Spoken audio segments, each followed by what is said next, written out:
기존에, 그러니까 이걸 한번 생각해 봤어야 될 것 같아요.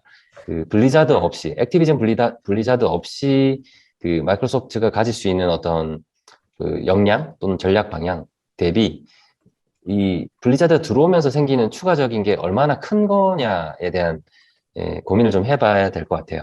왜냐하면 마이크로소프트는 이미 여기 게임 회사들을 꽤 인수를 했고 거기에 이제 하드웨어까지도 이제 장착하고 있는 그런 상황이잖아요. 그래서 이제 그 전에 보여줬던 마이크로소프트의 어떤 게임사로서의 역량 대비 블리자드가 합쳐지면서 과연 메타버스에서 얼마나 추가적인 파괴력을 가질 수 있느냐는 조금 더 생각해 봐야 되지 않나? 이 중복이 되지 않아야 된다라는 거죠.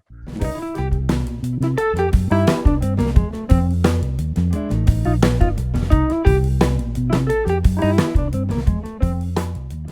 제가 오늘 산업 분석 서재로 준비한 자료는 이제 최근에 마이크로소프트가 액티비전을 인수한다는 기사가 떴는데 이게 최근에 M&A 중에 가장 큰 규모로 진행돼서 되게 핫한 이슈가 되었었는데 어, 이 기사 제목을 보고 처음에 네 가지 가설을 세웠습니다. 첫 번째로 마이크로소프트의 구독 기반 게임 스트리밍 서비스인 엑스박스 게임 패스의 구독 매출을 안정적인 수준으로 유지하기 위해서 인기 IP를 확보하여 라인업을 강화해야 했을 것이다. 또한 이번 액티비전 블리자드 인수로 콘솔 게임 시장에서 유의미한 마켓 시어를 확보할 수 있을 것이다. 두 번째로 메타버스 플랫폼의 컨텐츠 제작을 위해서는 그래픽 작업에 특화된 개발자들과 인기 게임에 대한 IP가 필요했을 것이다. 마이크로소프트는 개발자와 IP 확보를 위해 액티비전 블리자드를 인수했을 것이다. 그리고 세 번째 가설로 메타버스 시장에서의 경쟁 우위를 갖기 위해 다른 플랫폼 기업들도 공격적으로 M&A를 진행하고 있을 것이다. 또한 마이크로소프트도 이 트렌드를 팔로우업 해왔을 것이다. 그리고 마지막 가설로 현재 사내 문화 이슈와 신작 개발 지연이라는 상황을 겪고 있는 액티비전 블리자드를 상대적으로 저렴한 가격에 인수할 수 있는 좋은 기회였을 것이다. 이렇게 네 가지 가설을 세워보고 시장 상황과 실제 지표들을 통해서 이 가설들을 검증하는 과정으로 진행해 보려고 합니다. 일단 처음에 마이크로소프트의 수익 구조에 대해서 쪼개보았는데요. 마이크로소프트의 매출을 일단 크게 세 가지로 나눌 수 있는데 첫 번째는 인텔리전트 클라우드, 이게 총 마켓 셰어가 총 수익 구조의 32%를 해당하는 것이고 이제 이 안에는 마이크로소프트의 요즘 급성장 중인 애저라는 서비스가 있습니다. 이 서비스는 2020년 대비 2021년 기준 26% 정도 성장하였고 이제 이 인텔리전트 클라우드가 애저 단 하나의 서비스만으로 약 32%의 매출을 구성하고 있고요. 그 다음에 이제 프로덕티비티 앤 비즈니스 프로세스에 해당하는 섹터에는 34% 정도의 매출 비중이 잡혀 있고, 그다음에 이 사업부에 속하는 제품으로는 흔히들 아시는 마이크로소프트 오피스나 이제 또 2016년 정도에 마이크로소프트에 인수된 링크드인 서비스가 있습니다. 그리고 마지막으로 이제 퍼스널 컴퓨팅 섹터에는 뭐 여러분들이 아시는 엑스박스 게임 사업부나 그리고 마이크로소프트 서피스 같은 디바이스 아니면 마이크로소프트 윈도우 같은 소프트웨어 이런 매초한 시장 위주로 이제 성장률은 좀 둔화되지만 이 섹터도 34% 정도로 구성되어 있습니다. 일단 인텔리전트 클라우드가 지금 급성장 중인 이유에 대해서 간략하게 세 가지 이유로 생각을 해봤는데요. 일단 코비드-19 이후에 디지털 트랜스포메이션의 트렌드가 급격히 증가하고 재택근무 또한 늘어나면서 클라우드와 오피스 365에 대한 수요가 계속 늘고 있습니다. 그래서 클라우드 컴퓨팅에 대한依存도는 해가 갈수록 계속 높아질 수밖에 없고 계속 급성장 중인 시장이기 때문에 마이크로소프트가 클라우드 컴퓨팅의 사업 비중을 계속 높여가는 것으로 볼 수 있었습니다.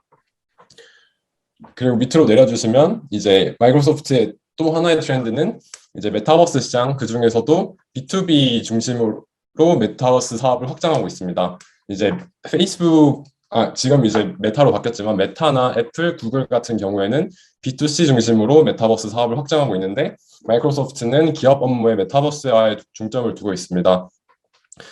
이 서비스의 예시들로는 이제 가상 공간 플랫폼인 메쉬가 있고 이 메쉬랑 팀즈를 결합하여 팀즈를 통한 언택트 3D 가상회의 서비스나 실제 상점을 디지털 공간에 옮겨서 수익 극대화 방안을 분석해주는 다이나믹 커넥티드 스페이스 서비스가 있고 그리고 마지막으로 이제 홀로렌즈라는 VR 기기가 있는데 이 기기는 이제 우주선 개발에도 사용되고 아니면 의료기기를 이용해서 수술을 하는데도 VR 기기가 사용된다고 합니다. 이런 기업들 대상으로 메타버스 사업을 확장하고 있는데 마이크로소프트가 왜 B2C가 아닌 B2B형 메타버스를 지향하고 있는지 또 생각해보면 밑으로 내려주시면 일단 마이크로소프트의 지금 영위하고 있는 사업 자체가 오피스와 클라우드 분야에서 가장 높은 점유율을 가지는 것으로 아까 매출 구조에서 봤는데 일단 두 개 다 모두 B2B형 서비스이기도 하고 이 이용자들의 플랫폼 점유율을 기반으로 메타버스 시장도 B2B향으로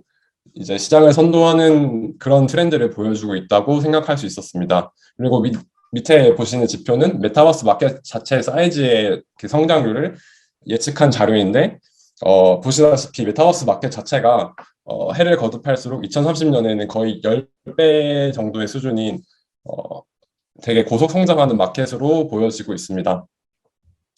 그리고 그 다음에 또 마이크로소프트의 요즘 하나의 트렌드를 보면 엑스박스 게임을 인수한 이후로 2020년에 이제 엑스박스 게임 패스라는 클라우드 게이밍 서비스를 런칭했습니다.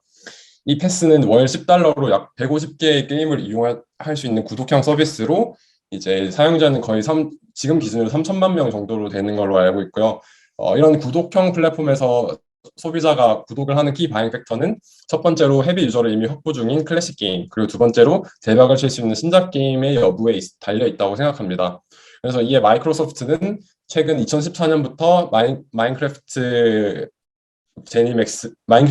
그 스튜디오인 모장, 제니맥스, 베데스다 등 10여 개의 게임 스튜디오를 공격적으로 인수한 움직임을 보였습니다. 이 엑스박스 게임 패스는 콘솔이나 PC에서도 모두 플레이 가능하지만 이제 마이크로소프트가 밀고 있는 사업은 클라우드 게이밍 서비스인데요. 이 비디오 게임 업계의 트렌드가 원래는 PC나 콘솔 위주에서 이제는 비디오 스트리밍을 통한 클라우드 게이밍 서비스 마켓으로 변모하고 있는데 이 클라우드 게이밍 서비스는 대부분 구독 형태로 이루어지고 있습니다. 이제 클라우드 게이밍 서비스의 마켓 시장이 해가 갈수록 증가하고 있는데요. 이 클라우드 게이밍 서비스가 마켓 사이즈가 계속 커질 수밖에 없는 이유는 일단 요즘 PC 부품 가격이 상승하고 있기도 하고 그 다음에 보통 사람들이 컴퓨터를 구매할 때 옛날에는 보통 업무용으로 많이 구매하였지만 요즘에 제일 비싼 부품이 그래픽 카드는 거의 그래픽 작업이나 음악 작업을 하지 않는 분들께는 거의 게임용 수요가 가장 많은 것으로 알고 있습니다. 근데 보통 그래픽카드 교체 주기를 5년으로 생각하고 이 5년 동안 그래픽카드 가장 최신 게임을 원활하게 플레이하려면 그래픽카드에 적어도 150만 원 정도는 투자해야 하는데 이제 구독형 서비스를 구독하게 된다면 비슷한 게임 퀄리티를 월 15,000원 정도에 똑같이 구현할 수 있는 거니까 소비자 입장에서도 콘솔이나 PC로 게임을 플레이하기보다는 클라우드 게임 형태로 게임을 플레이하는 게 훨씬 더 가격적으로 매력적이기 때문에 클라우드 게이밍 서비스가 계속 성장할 것으로 예상이 됩니다. 그래서 이제 이러한 정보들을 바탕으로 4가지 가설들을 검증해 보았습니다. 일단 첫 번째 가설인 마이크로소프트의 구독 기반 게임 스트리밍 서비스인 엑스박스 게임 패스의 구독 매출을 안정적인 수준으로 유지하기 위해서는 이 액티비전 블리자드 인수가 유의미한 마켓 셰어를 확보하는 데 도움이 됐을 것이다 라는 가설을 검증해 보기 위해서 일단 이미 있는 엑스박스 게임 패스의 구독 게임 시장 내에서 마켓 셰어를 먼저 조사해보고 그 다음에 액티비전이라는 게임 회사의 게임을 월간 이용하는 월간 유저의 수의 지표와 비교하여 어느 정도의 그 월간 이용 유저를 구독 서비스의 구매자로 만들었을 때 어느 정도의 구독자를 확보 가능한지 계산해보았습니다. 계산해본 결과 이제 액티비전이 보유하고 있는 월간 평균 유저는 약 4억 명인데 단순 계산으로 해봤을 때도 약 1%의 유저만 이 중에서 구독 서비스를 결제하게 유도한다고만 해도 약 400만 명인데 이 구독자는 지금 총 구독자가 3천만 명 정도이기 때문에 여기서 1%만 그 유저를 빼서라도 거의 10% 이상의 유저 증가를 이룰 수 있을 것으로 생각합니다. 그리고 두 번째 가설을 보면은 이제 B2 시장, 메타버스 시장에서 경쟁 우위를 갖기 위해서는 VR, AR 게임 콘텐츠용 그래픽 작업에 특화된 개발자들이 필요했을 것이다. 그리고 그 개발자 확보를 위해 액티비전 블리자드를 인수했을 것이다. 였는데 지금 마이크로소프트는 이 아까 말씀드린 홀로렌즈라는 상품을 기업용으로 출시했는데 곧 소비자용으로도 출시할 예정이라고 밝혔습니다. 이 홀로렌즈는 페이스북의 오큘러스 같은 제품으로 생각하시면 되는데 게임에서도 이렇게 적극 활용 가능하고 그래서 마이크로소프트는 이 홀로렌즈라는 상품을 통해 B2B 시장뿐만 아니라 이제 이 경험과 인프라를 이용하여 B2C 메타버스 컨텐츠와 플랫폼 시장에도 진출을 할 것이라는 것을 알 수 있었습니다. 실제로 마이크로소프트는 2014년 게임 회사인 모장을 인수해서 얼마 전에 홀로렌즈 툴을 이용해서 마인크래프트를 플레이하는 모습을 시연한 적이 있고 그리고 밑에 내려주시면 이제 메타버스의 그 서플라이 체인에 대해서 좀 뜯어보면은 결국에 메타버스 오퍼레이팅 시스템을 만드는 곳도 있을 것이고 그다음 메타버스 컨텐츠를 즐기기 위한 하드웨어를 만드는 곳도 있을 것이고 그다음에 메타버스 컨텐츠 자체를 생산하는 앱 디벨롭먼트 이코시스템에서도 사업을 할 수 있는데 이제 원래 사업 영역인 홀로렌즈를 만드는 것에 이어서 사업 영역을 확장하여 앱 디벨롭먼트 에코시스템에 진입하려는 마이크로소프트의 시도로 여겨집니다. 그다음 이제 세 번째 가설에 대해서 얘기해 보자면 메타버스 시장에서의 경쟁 우위를 갖기 위해서 다른 플랫폼 기업들도 공격적으로 M&A를 진행하고 있을 것이다에 관한 자료인데 이제 페이스북이나 마이크로소프트, 구글 그리고 애플까지도 이제 VR 게임이나 아니면 VR 스트리밍, AR 글래스 이런 사업을 하고 있는 스타트업들과 이제 빅테크 기업들을 계속해서 공격적으로 M&A 하고 있습니다. 이 와중에 마이크로소프트도 계속 공격적인 M&A를 진행하고 있는 것으로 보입니다. 그리고 네 번째 가설이었던 이제 현재 사내 문화 이슈와 신작 개발 지연이라는 상황을 겪고 있는 액티비전 블리자드를 상대적으로 저렴한 가격에 인수할 수 있는 좋은 기회였을 것이다. 이것은 정확한 검증은 안 되지만 총 인수 금액에 대한 자료를 찾아봤을 때 18일 종가 대비 45%의 프리미엄을 붙여서 주당 95달러를 샀는데 이 95달러라는 수치랑 18일 종가에 대해서 비교해보면 이제 2021년 3월 정도의 최고가 105달러에 비해서 그 후로 있었던 디아블로 출시 연기 그리고 CEO의 기업 내 성추문 사건 이후 약 39% 하락한 수치에서 상대적으로 저렴한 가격에 액티비전 블리자드를 인수할 수 있었다는 것을 알 수 있었습니다.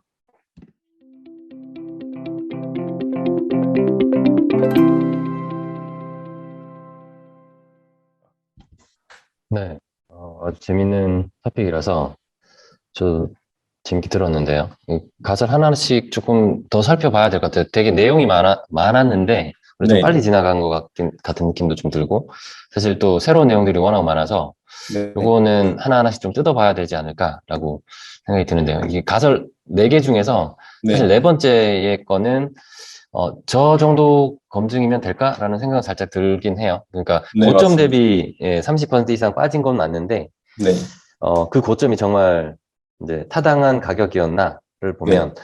지금부터 계속해서 시장 하락이 예측이 되고 있죠. 이제 네. 전체적인 유동성 과잉 상황에서의 상당한 고점이었다라고 보면 다른 방법으로도 한번 검증을 해봤어야 되지 않나. 그러니까 뭐 유사한 방법으로 네. 블리자드와 비슷한 매출을 내고 있는 다른 게임사의 밸류. 네. 최근에 또 디즈니가 EA 인수 뭐 이런 얘기들도 나오고 있죠. 네. 네, 그렇게 한번 검증을 해봤으면 더 좋지 않았을까라는 생각이 살짝 들고요. 네. 네, 요거는 네, 그 객관적인 지표하에서 저가인지는 모르겠다라는 네. 사실이고요. 네. 1번부터 다시 한번 보면 뭐 당연히 이제 인기 IP를 확보하고 있고 자, 이런 것들인데 자, 액티비전 블리자드가 보유하고 있는 회원수가 굉장히 많았죠. 아까 저도 깜짝 네. 놀랐는데 그렇게 많은지는 몰랐어요. 근데 거기서 굉장히 적은 숫자의 일부만 마이크로소프트의 구독 서비스 내로 유입이 된다고 하면 굉장히 큰 어떤 기존의 마이크로소프트 엑스박스 이 구독 서비스의 성장을 기대할 수 있다. 라는 측면인데, 이제 그러면은 이 액티비전이 기존에 누리고 있던 매출은 어떤 형태였는지도 한번 봐야 될 것 같긴 해요. 예, 네, 그러니까 맞습니다. 그 4억 명이 도대체 어떻게 과금 구조 네. 하에서 블리자드에게 그 매출을 이렇게 주고 있었는지 봤, 음, 예, 봤으면 좋겠고, 네. 그들이 이렇게 구독 서비스로 쉽게 넘어갈 수 있는 멤버들인지 아니면 그냥 음, 단순히 가정에서 또는 개인용 PC를 썼을 때는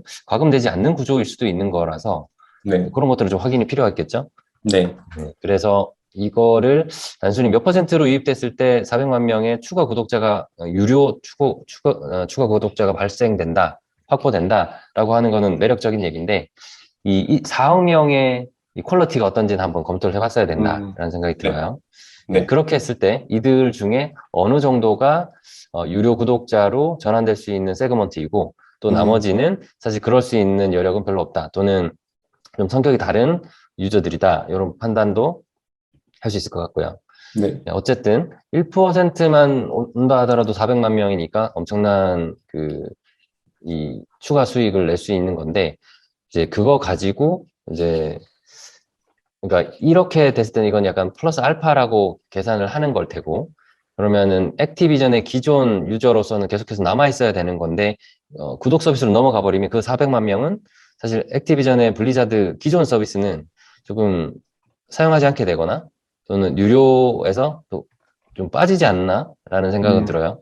이제 그렇게 네. 됐을 때 기존의 그 액티비전의 밸류를 이제 결정하는 어, 밸류의 하나의 큰 레버였을 텐데 이 유료 구독자들이 이제 네. 마이크로소프트로 넘어가니까 기존의 밸류는 또 이제 희석이 될 수 있는 거고 그렇게 생각해 보면 이걸 어떻게 우리가 받아들여야 될지 액면 그대로 10불 곱하기 400만 명 이렇게 해서 이제 추가로 뭐가 더 들어온다라고 생각할 건지 아니면은 이제 오른쪽에 있는 돈을 오른쪽 주머니에 있는 돈을 왼쪽으로 옮기는 건지 그건 한번 판단을 해볼 필요가 있을 것 같고요.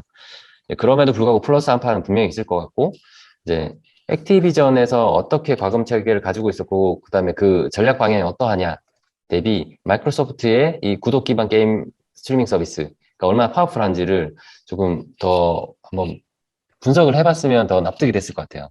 음, 네. 그러니까 과금 체계 그 자체로 봤을 때는 엑스박스 게임 패스가 훨씬 고도화된 거고 이제 조금 유료 서비스로 많이 전환되는 그런 특성이 있다라고 했었으면 기존의 4억 명들이 이제 비슷한 컨텐츠를 누리면서도 액티비전에 있을 때보다 이 엑스박스 게임 패스를 활용하면서 그 과금되는 게 훨씬 더 쉽게 유료 전환이 된다라는 게 증명이 되는 게 굉장히 좀 큰 시너지지 않았을까라는 생각은 들거든요. 네, 네. 그런 식으로 한번 접근을 해봤어도 좋았겠다. 어쨌든 요거는 굉장히 자극적인 얘기긴 하죠. 네. 1%만 들어와도 400만 명의 추가 구독자다라는 얘기는.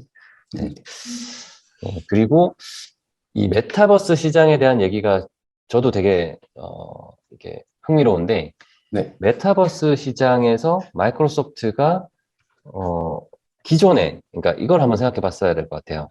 그 블리자드 없이 액티비전 블리자드 없이 그 마이크로소프트가 가질 수 있는 어떤 그 역량 또는 전략 방향 대비 이 블리자드 들어오면서 생기는 추가적인 게 얼마나 큰 거냐에 대한 고민을 좀 해봐야 될 것 같아요. 왜냐하면 마이크로소프트는 이미 여기 게임 회사들을 꽤 인수를 했고 거기에 이제 하드웨어까지도 이제 장착하고 있는 그런 상황이잖아요. 그래서 이제 그 전에 보여줬던 마이크로소프트의 어떤 게임사로서의 역량 대비 블리자드가 합쳐지면서 과연 메타버스에서 얼마나 추가적인 파괴력을 가질 수 있느냐는 조금 더 생각해 봐야 되지 않나? 이 중복이 되지 않아야 된다라는 거죠.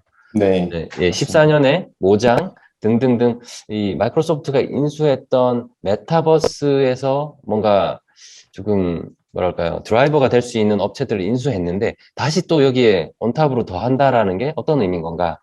이게 음, 중복이 아니고 뭔가 컴프렌시브한 그 블럭을 다 맞춰가고 있다라는 설명이 좀 있어줘야 되지 않나? 그게 없으니까 이게 중복해서 그냥 계속 SL만 더 하는 건지 아니면은 음, 모장과 그 기존에 있던 게임 업체들과 이 지금 메타버스 시장을 좀 리딩하기 위해서 블리자드가 들어옴으로써 다시 마이크로소프트가 가지게 되는 썸띵이 뭔지를 좀 이해했으면 좋겠다라는 거죠.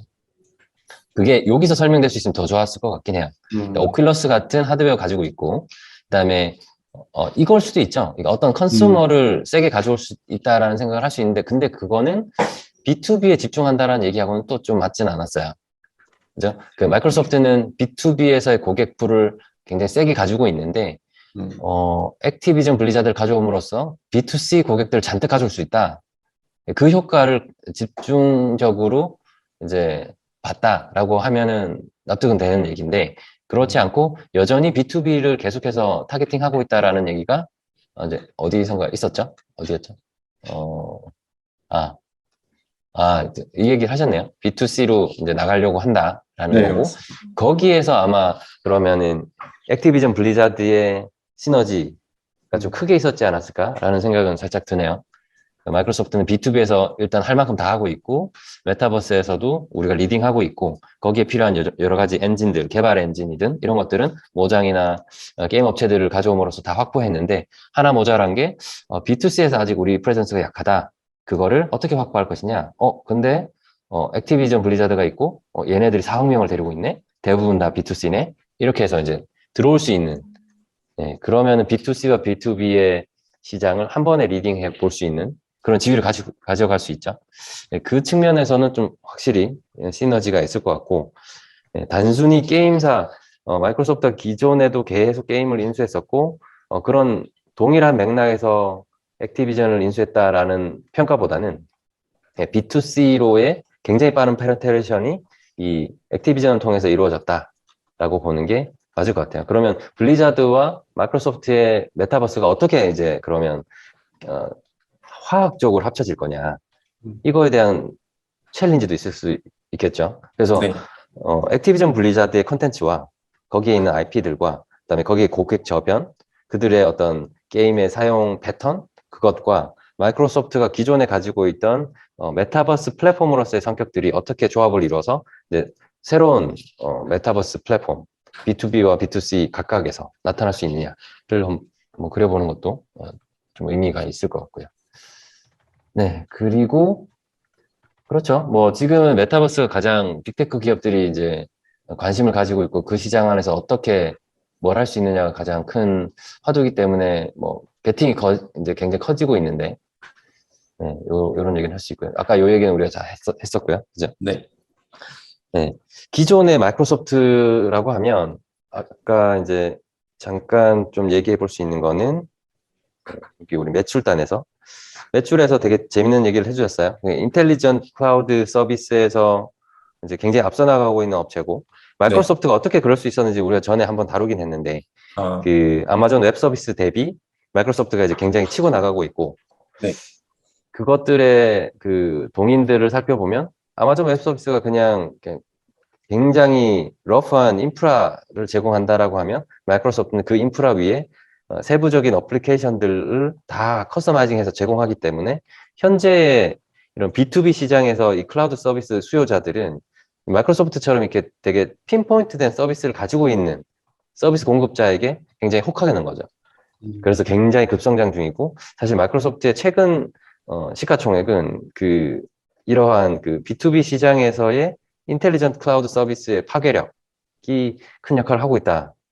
이제 그렇게 저희가 한번 분석을 했었어요. 네, 근데 여기서 저희가 지금 잘 못 봤던 게 이제 퍼스널 컴퓨팅, 엑스박스, 서피스 뭐 이런 것들이 있고, 이 안에서 있었다라고 생각했던 엑스박스가 구독 서비스로 바뀌어 있고, 그게 약간 클라우드 서비스하고 연계되면서 또 메타버스 쪽에서의 새로운 파괴력을 가지는 거 아닌가라는 점에서 굉장히 매력적이긴 합니다. 네, 마이크로소프트의 포트폴리오, 사업 포트폴리오. 부럽네요. 맞습니다. 네. 일단 좀 재밌는 거는 마이크로소프트의 그 메타버스 플랫폼 사업자로서의 어떤 가능성 이런 것들이 이번 블리자드 인수를 통해서 조금 더 다시 이제 뭐 살펴볼 수 있어서 재밌었던 것 같고, 네, 어 이게 이제 우리가 이런 얘기를 가끔 해요. 저 업체는 그러니까 예전에 어디 때문에 그런 얘기를 했냐면 코카콜라가 그러니까 바디아머를 굉장히 비싼 가격에 또 인수를 한번 했죠. 그런 코카콜라는 과거에 동일한 파운더가 창립한 그 비타민 워터도 또 조 단위로도 인수를 한 적이 있었거든요. 근데 얼핏 보면 코카콜라는 바본가 이렇게 개인 사업자가 아이디어만 가지고 파운딩해서 이게 좀 북미에서 조금 핫해지면 코카콜라 인수하고 이런 일들이 계속 일어나니까 왜 코카콜라는 직접 하지 않을까? 저렇게 비싼 비용을 지불하면서 그냥 업체를 계속 사주고 있는데 이런 생각을 하실 수 있는 포인트가 있었어요. 마이크로소프트도 사실 그런 얘기를 들을 수는 있죠. 82조를 정말 블리자드를 위해서 질러야 되는 건가? 그게 맞는 건가? 근데 사실 마이크로소프트는 그런 생각을 할 거야. 내부적으로 가지고 있는 그러니까 블리자드가 여기까지 오기까지 저 업체가 어떤 투자를 했고 어떤 밸류를 가지고 있느냐보다 마이크로소프트가 지금 현재 블리자드를 가져감으로써 지금 82조보다 얼마나 큰 밸류를 가질 수 있느냐 그거에 집중하는 거죠. 결국에 그 그림을 어디까지 그러니까 어떤 밸류까지 그려내느냐에 따라서 저 82조가 비싼 가격이 아닐 수도 있다 인 거죠. 지금 블리자드를 빨리 인수해야 우리가 저거보다 훨씬 더 큰 밸류를 더 큰 파일을 모을 수 있다라고 생각하기 때문에 인수를 한 거겠죠. 네. 그래서 그런 부분에 대한 디테일을 우리가 좀 백업할 수 있다면 이제 저 뉴스가 와, 저 마이크로소프트는 돈이 많네. 블리자드의 주주들은 대박이 났네. 뭐 아니면 뭐 이렇게 되는 것보다 마이크로소프트가 훨씬 더 파워풀해질 수 있는 게 어떤 모습이냐를 좀 그려볼 수 있어서 재밌는 것 같아요. 네. 네, 좋습니다. 혹시 뭐 추가적으로 좀 코멘트 사항 있으실까요? 저는 없습니다. 네. 여기서 제가 이렇게 말씀드렸던 몇 가지 추가적으로 살펴볼 수 있으면 좋겠다 했던 것들 한번 더 네. 찾아봐 주시면 굉장히 알겠습니다. 재밌는 얘기들을 할 수 있을 것 같고, 네. 이 주제를 가지고 저희가 나중에 한번 조금 더 인덱스한 디스커션 스터디를 한번 해볼 수 있으면 좋겠어요. 그 네. 케이스팀처럼. 예, 좋을 것 그거는 나중에 같습니다. 저희가, 예. 워낙 이 메타버스가 또 핫하고, 이 네. 메타버스 전체 밸류 체인을 한번 그려보면서 그 안에서 지금 치고 나가는 플레이어들이 누구냐.